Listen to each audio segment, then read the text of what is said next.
வினோத வாய்ஸ் நேயர்களுக்கு வணக்கம். நான் உங்கள் கிருஷ்ணவேல். நாம் இன்னைக்கு இன்று மாலை என்ன பார்க்க போகிறோம்னா, இவர் பிரசிடெண்ட் ட்ரம்ப் வந்து இந்த மைக்ரேஷன் இவங்களை பூரா நாடு திரும்ப அனுப்ப போகிறேன் அப்படின்ற செய்தியெல்லாம் வந்து பார்த்தீங்களா, இதற்கு இந்தியா என்ன பதிலடி கொடுத்தது அப்படிங்கிற ஒரு கேள்வி வருது இல்லை.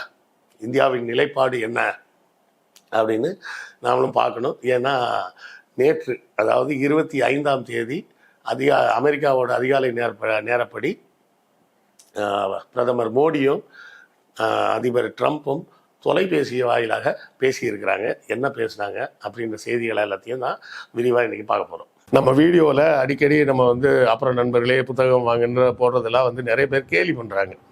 கேலி கிண்டல்லாம் பற்றி நம்ம கவலைப்பட வேண்டிய அவசியம் இல்லை. எத்தனையோ காமெடி பண்ணுறவங்க சேனல்லலாம் என்ன பண்ணுறாங்க, என்ன சப்போர்ட் பண்ணணும்னு நினச்சிங்கன்னா நீங்கள் பணம் அனுப்புங்கன்னு கேட்குறாங்க. நம்ம என்ன பணம் அனுப்புங்கன்னு கேட்குறோமா?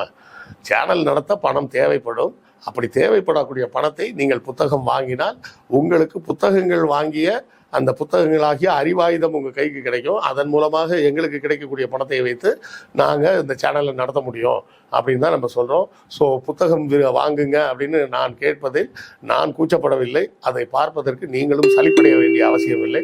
புத்தகம் வாங்க முடியாதவர்கள் லைக் போட்டாலும் சப்போர்ட்டு தான், ஷேர் பண்ணாலும் சப்போர்ட்டு தான், சப்ஸ்கிரைப் பண்ணாலும் சப்போர்ட்டு தான், ஏன் கமெண்ட் போட்டிங்கன்னா கூட சப்போர்ட்டு தான். ஸோ ஏதாவது ஒரு வகையில் உங்கள் ஆதரவை நம்ம சேனலுக்கு கொடுத்துக்கிட்டே இருங்க. ஏற்கனவே நமக்கு தெரியும், அதாவது ட்ரம்ப் வரும்போதே முதல்ல சொன்னது, அவர் வர்றதுக்கு முன்னாடி சொன்னதே தான், நான் வந்து மெக்சிகோ பார்டரில் ஒரு பெரிய சிவரை கட்ட போகிறேன், அந்த சிவரை தாண்டி யாரும் வராத மாதிரி பாதுகாப்பை அமைக்க போகிறேன், இல்லீகலாக வந்து குடியேறி இருக்கும் வேறு எந்த நாட்டவராக இருந்தாலும் எல்லாரையும் அவங்கவுங்க சொந்த நாட்டுக்கு அனுப்ப போகிறேன் அப்படின்லாம் சொல்லியிருந்தார். அது மட்டும் சொல்லலை, இன்னொன்று என்ன சொல்லி வச்சுருந்தாருன்னா, இந்த பிரிக்ஸ் நாடுகள், Brazil, Russia, India, China, South ஆஃப்ரிக்கான்னு இந்த 5 நாடுகளும் சேர்ந்து ஒரு கூட்டமைப்பாக உருவாக்கி இன்னொரு கரன்சியை உருவாக்க போகிறோம்னு சொல்லிட்டு இருந்தாங்க. அதை பற்றின பேச்சுக்கள்லாம் வந்து போன பிரிக்ஸ் மாநாட்டில் ஏற்பட்டுச்சு. அப்போ கூட அந்த பிரிக்ஸ் ஆர்வலர்கள் ஒரு கரன்சி மாடல் ஒன்று டிசைன் பண்ணி, இது இப்படி இந்த நோட்டு இருக்கலாம் அப்படின்னு சொல்லி ஒரு, அதாவது அதிகாரப்பூர்வமாக கிடையாது, ஆர்வலர்கள் சேர்ந்து செஞ்ச ஒரு படத்தை கூட இவர் புட்டின் அந்த இதில் வெளியிட்டார் அப்படின்ற செய்தியெல்லாம் பார்த்தோம். அதையும் இவர் வன்மையாக கண்டிச்சிருக்கிறாரு ட்ரம்ப். ஏன், நம்ம ஏற்கனவே சொல்லியிருக்கிறோம், அதாவது எந்த ஒரு நாடும் இன்னொரு நாடோடு வணிகம் செய்யும்போது அங்கே கரன்சியாக செயல்படுவது டாலர் தான், அமெரிக்க டாலர். ஒன்றும் இல்லை, நீங்கள் இலங்கையிலேருந்து இந்தியாவுக்கு தேயிலையை இறக்குமதி செஞ்சீங்கன்னா அப்போவும் பார்த்தீங்கன்னா இந்தியாவில் நம்ம கொடுக்குற பணத்துக்கு 1% கமிஷன் டாலராக போயிடுவாங்க. அதே போலவே அங்கே இலங்கையில் அவங்க அந்த டாலரை நோட்டாக அவங்க ஒரு பணமாக மாற்றும்போது அங்கே ஒரு 1% போயிடும். ஆக உலகம் முழுவதும் யார் எந்த நாட்டோடு வணிகம் செய்தாலும் அமெரிக்காவுக்கு 2% வந்துடும் கமிஷன். அதில் அமெரிக்காவுக்கு நேரடியாக வரக்கூடிய அந்த பணம், இதை வந்து ரொம்ப நாளாக பொறுத்துக்க முடியாமல் தான் கடைசியாக ஐரோப்பிய நாடுகள் பூரா ஒன்றா சேர்ந்து யூரோப் யூனியன் அப்படின்னு ஒன்று ஃபார்ம் பண்ணி யூரோ அப்படின்னு ஒரு கரன்சியை கொண்டு வந்தாங்க. நாம் கூட அப்போ கூட நான் கூட சொல்லிகிட்டு இருப்பேன், நம்மளும் ஏரோ அப்படின்னு ஒரு கரன்சியை கொண்டு வந்து அந்த கரன்சியின் மூலமாக ஆசிய நாடுகள் மற்றும் அந்த பிரிக்ஸ் அந்த இதில், ஐ மீன் யூரோப் யூனியனில் இல்லாத மற்ற நாடுகள்லாம் ஒன்றா ஒரு அணியில் திரண்டு அந்த கரன்சியை கையில் எடுத்தோம்னா அமெரிக்காவோட பொருளாதாரம் பெரிய அளவில் அடி வாங்கும். ஏன்னா இப்போது உங்களுக்கு வந்து 2 வருமானம் 3 வருமானம் வந்துக்கிட்டு இருக்கிற இடத்துல ஒருத்தரோட வருமானம் கட் ஆகிருச்சுன்னு வைங்களேன், அப்போ அதோட பாதிப்பு வந்து ஒரு குடும்பத்திலேயே பயங்கரமாக தெரியும். ஒரு வீட்டில் கணவன் மனைவி 2 பேருமே வேலைக்கு போயிட்டுருக்கிறாங்க, அப்போ வந்து கொஞ்சம் செழிப்பாக இருக்கும். அப்புறம் அந்த மனைவி வந்து ப்ரெக்னென்ட் ஆகிட்டாங்க.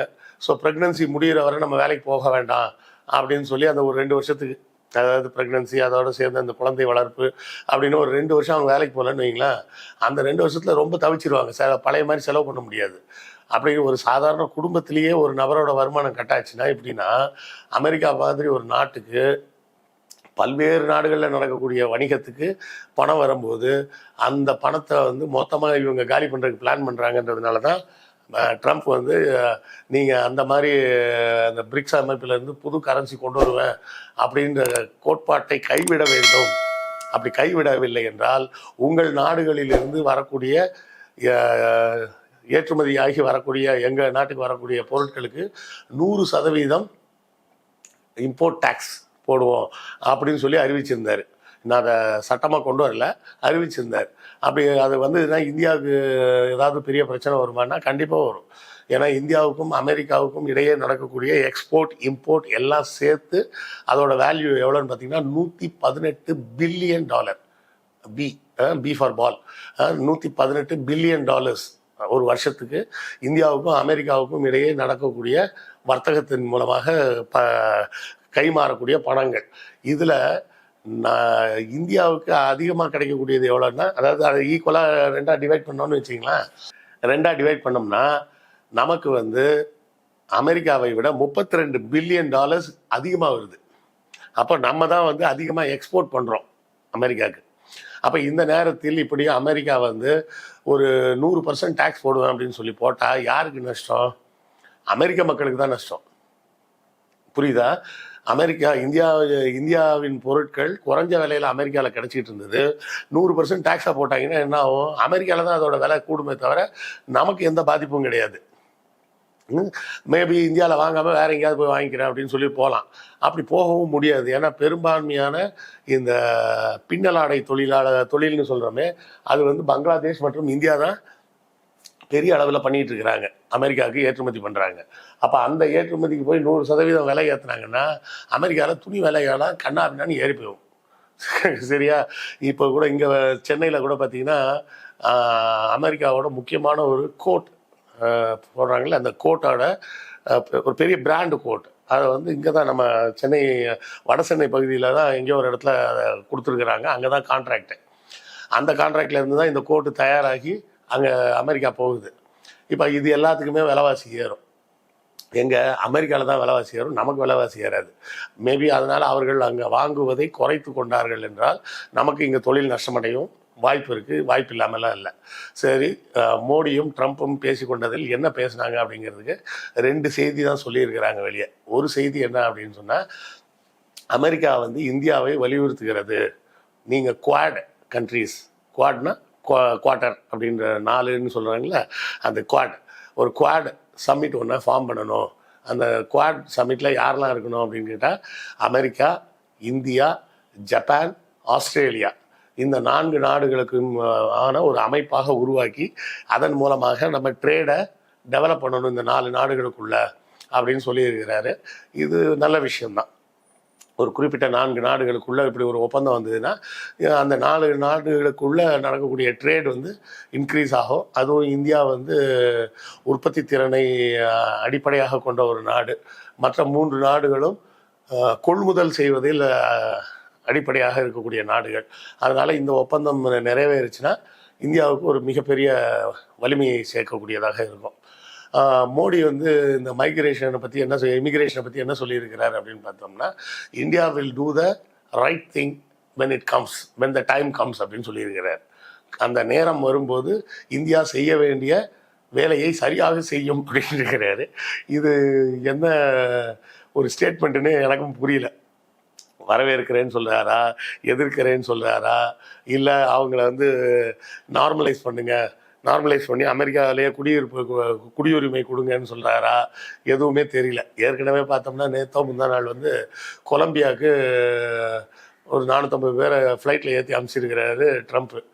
உடனே என்ன பண்ணிட்டாரு, அந்த நாட்டு அதிபர் அந்த ஃப்ளைட்டை உள்ளே இறங்க விட மாட்டேன்ட்டார். அதுக்கு கொலம்பியா சின்ன நாடு தான். அதாவது பண பலம்னு பார்த்தோம்னா அமெரிக்காவோட ரொம்ப ரொம்ப சின்ன நாடு. ஆனாலும் தைரியமாக சொல்லிட்டாரு, அதெல்லாம் உள்ள அலோ பண்ண முடியாது போ அப்படின்ட்டாரு. உடனே கொலம்பியாவிலிருந்து வரக்கூடிய பொருட்களுக்கெல்லாம் 25% வரி அதிகமாக விதிக்க போகிறோம் அப்படின்னு அனௌன்ஸ் பண்ணியிருக்கிறார். இப்போ ட்ரம்ப் வந்த நாள்லேருந்து இப்படி இந்த மிரட்டல் துணியில் தான் எல்லா வேலையுமே நடந்துக்கிட்டு இருக்குது. இது வந்து நல்லது கிடையாது. வந்த நாள்லேருந்து எல்லாரையும் மிரட்டிட்டு தான் இருக்கிறார். மிரட்டல் யாருக்கு கொடுத்தாருன்னா கனடாவுக்கு கொடுத்தாரு. அவங்க இருந்த அதிபர் வந்து நான் வயசாகிடுச்சு, எனக்கு போதும், நான் ரிட்டையர் ஆகிறேன் அப்படின்னாரு.